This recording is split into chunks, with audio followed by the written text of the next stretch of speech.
তোমরা কি জানো প্রকৃতির অন্যতম বিস্ময়কর সৃষ্টি হলো হ্যামারহেড শার্ক?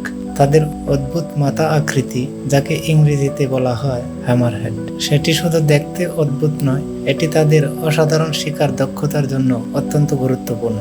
বাংলাদেশ সহ পৃথিবীর বিভিন্ন অঞ্চলে এদের পাওয়া যায়, বিশেষ করে উষ্ণ পানির সমুদ্রগুলোতে।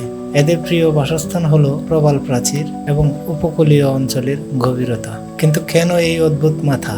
এর সাহায্যে হ্যামারহেড শার্ক তাদের চারপাশের পরিবেশ সম্পর্কে আরো স্পষ্ট ধারণা পায় এবং শিকার ধরতে সাধারণভাবে সক্ষম হয়। তাদের চোখ দুই পাশে অবস্থান করার কারণে তারা প্রায় 360 ডিগ্রি পরিবেশ দেখতে পায়। এছাড়া তাদের মাথায় বিদ্যুৎ শনাক্ত করার ক্ষমতা রয়েছে, যা তাদের খাদ্য সন্ধানে সহায়তা করে। হ্যামারহেড শার্ক কেবল শিকারী নয়, তারা সামুদ্রিক জীববৈচিত্র্য রক্ষায়ও গুরুত্বপূর্ণ ভূমিকা পালন করে। তারা খাদ্য শৃঙ্খলে একটি ভারসাম্য বজায় রাখে, যা আমাদের সমুদ্রের স্বাস্থ্য রক্ষা করতে সহায়ক। তাহলে আমরা সবাই মিলে এই অসাধারণ প্রাণীদের সংরক্ষণে সচেতন হই, কারণ তারা শুধু সমুদ্রের নয়, আমাদের পৃথিবীর একটি গুরুত্বপূর্ণ অংশ।